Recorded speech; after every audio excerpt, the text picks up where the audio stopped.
everyone, it's a beautiful sunny day in TUMON Guam, actually TUMON Guam. I want to take you for a quick photo walk and show you around. This is not super far from my house.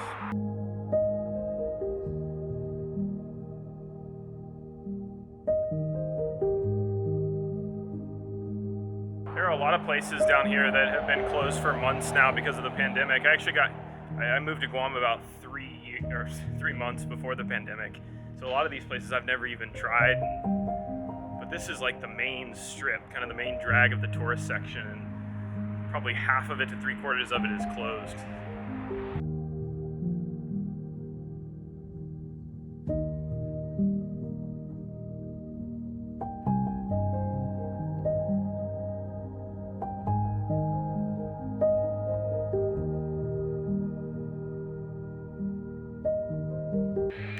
I'm in one of the malls on the strip, and there's just nobody here.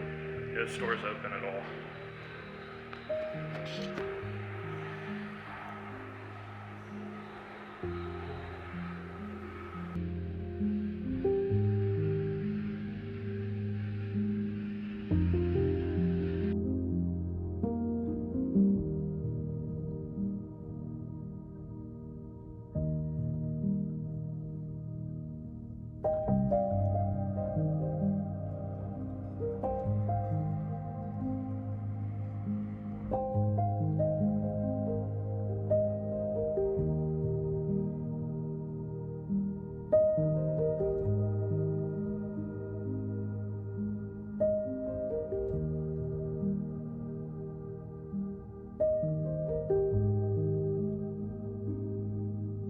I can't really deny that I've enjoyed it while all the tourists haven't been here, but I'm also missing a little bit of the hustle and bustle.